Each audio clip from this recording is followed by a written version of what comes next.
When I recorded the video preview, this article was intended as motivation to finish well as I close in on retirement. I had no idea the next 2 weeks would be a collision of parallels between finishing a career well and finishing a life well. With the unexpected passing of my mother-in-law and 2 other funerals the same week, the connection was unmistakable. Contextually, hints of resentment started percolating, and I didn't like it. Save for a few disappointments, I've had an extraordinary career. I refuse to spend the last few months of it embittered. A little self-reflection revealed 2 primary issues conspiring against this emerging unwanted disposition. Too many decisions are made for the primary benefit of those making them. That's nothing new. What is new has been the perfect storm of social, civic, and public safety upheaval, resulting in declining sentiment toward policing and melodramatic policy decisions driven by political activism. Progress is good. Change is necessary, but not when it benefits some to the exclusion of others. What once was among the noblest of professions is now one which contempt and disrespect for those sworn to serve and protect has become an acceptable norm. The criminal actions or irresponsibility of a few must not diminish the honor and distinction with which the vast majority of public safety professionals serve. Many who have dedicated their lives to protecting and serving are exhausted and anguished. The current environment creates the potential for a profession that once attracted the altruistic and humble to instead draw those primarily motivated by power and authority. That's not progress, but neither is it something I have control of. The second issue is unforgiveness. I have too long held on to hard feelings about lost opportunities. 2 were blatant instances of favoritism, bias, and partiality. The others were less obvious, but no less disappointing and no less wrong. Unchecked, these types of inequities create an environment where people don't feel psychologically safe, and some simply stop trying, helpless to change things and afraid to speak out. That's where I eventually found myself, hurt, ruminating, and waiting for an apology that will never come. Empathy and healing aren't high on the list of priorities for the leader, husband, wife, father, mother, or friend unwilling or incapable of apology. Another thing I have no control of.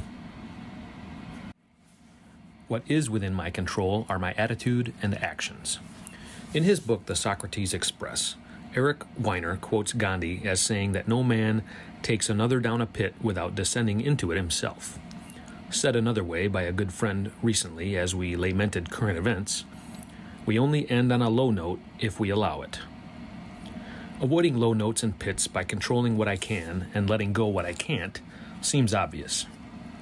Accordingly, I choose to finish well, maintain a positive attitude, avoid engaging in biased or self-serving decisions, and continue speaking out against injustice, socially and within my family, organization, and my profession.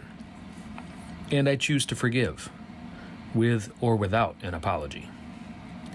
Besides, believers are urged to not grow weary while doing good, and to not lose heart, Galatians 6:9. My mother-in-law, Joy, never grew weary of doing good. She was one of the kindest, gentlest, most genuine people on the planet, who lived out her namesake every day. I had the privilege of speaking at her memorial, during which this portion of my remarks both applies here and convicts me. Quote, I say this with not an ounce of pride, ego, or self-serving motive. This woman, this most beautiful and tender-hearted of human beings, adored me, an adoration I never deserved. She was one of the few people I have ever known who truly loved unconditionally. No matter how many times I messed up, was abrupt, spoke unkindly, or hurt her daughter in some way, she never stayed angry or judged me.